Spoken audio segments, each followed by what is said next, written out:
For years, Calgary has been one of Canada's hottest real estate investment destinations. With rapid population growth, strong job creation, and housing demand outpacing supply, investors poured into the city, seeking reliable rental income and long-term appreciation. But in 2025, a new question is emerging. Has Calgary's investor-driven housing boom finally peaked?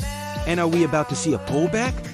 This shift isn't about a sudden crash, but about a market entering a new phase. Rising supply, cooling rental demand, and more cautious investors suggest Calgary may be transitioning from a pure seller's paradise to a more balanced, sustainable market. For investors, buyers, and renters alike, this turning point carries huge implications. The investor fuel boom. Over the past 5 years, Calgary's real estate market has been defined by two powerful forces: migration and affordability.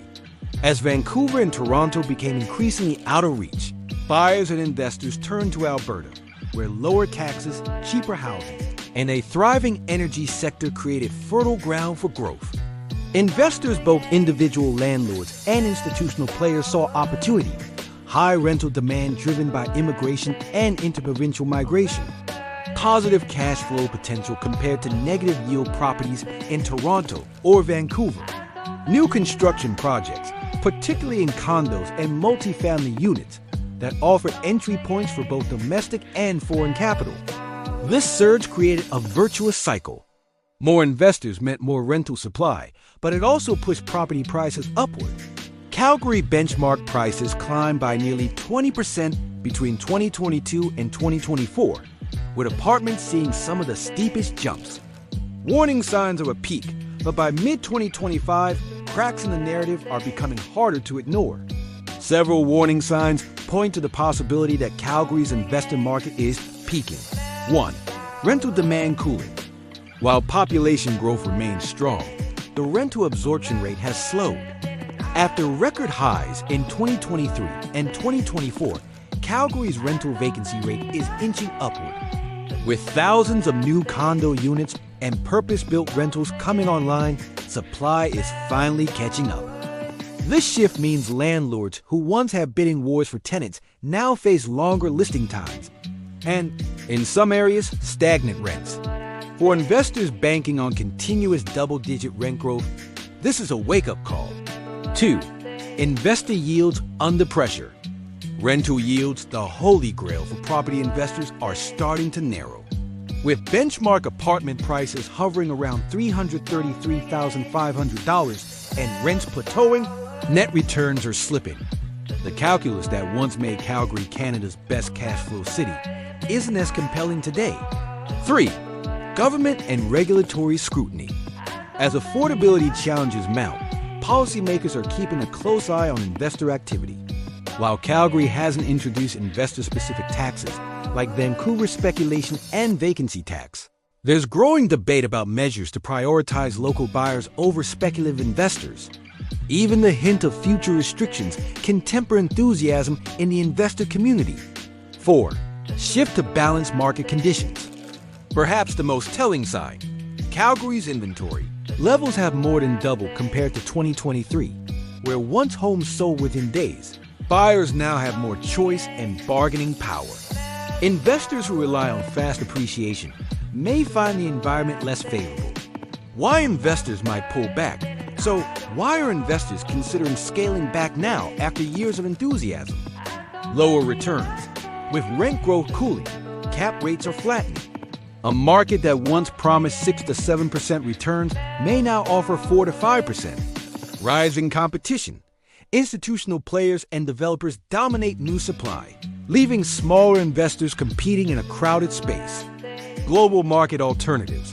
As interest rates stabilize worldwide, investors are exploring other opportunities with better upside potential. Risk perception. Talk of overheating or bubbles can spook investors, even if fundamentals remain solid. What this means for Calgary's housing market: a potential investor pullback is not inherently bad news. In fact, it may bring balance to a market that has been tilted toward investors for too long. Here's how it could play out: opportunities for end users. With less investor competition, first-time buyers and families may find it easier to purchase homes without bidding wars. More supply means more choice. Stabilization of prices instead of runaway price growth. Calgary could see a more measured 2 to 3% annual increase. This creates long-term sustainability and reduces the risk of volatility. More equitable rental market. As rental growth slows, tenants may get some breathing room after years of steep hikes. More balanced conditions benefit affordability.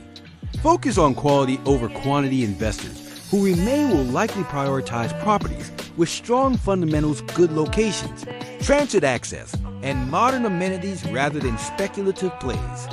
The long-term outlook, strong but evolving. Despite short-term signs of cooling, Calgary's fundamentals remain robust. The city continues to welcome tens of thousands of new residents annually. The job market is diverse and growing, and infrastructure projects like the Green Line LRT are enhancing long-term value. The likely outcome?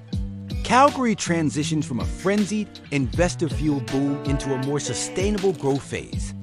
Investors who adjust strategies, focusing on long-term holds, diversified property types, and value-add opportunities will still find success. Strategies for investors moving forward. For those already in the market or considering entry, the key is to adapt, not retreat. Here are some practical strategies. Shift to cash flow focus. Look beyond appreciation. Properties with stable, long-term rental demand, for example, near universities, hospitals, or transit, will outperform speculative bets. Diversify across property types. Detached homes, townhouses, and multi-generational units may offer better stability than oversupplied condo segments. Leverage office to residential conversions.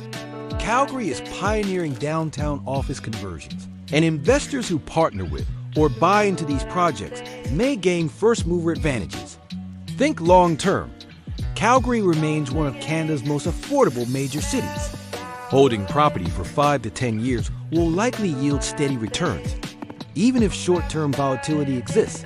Conclusion: a market at a crossroads.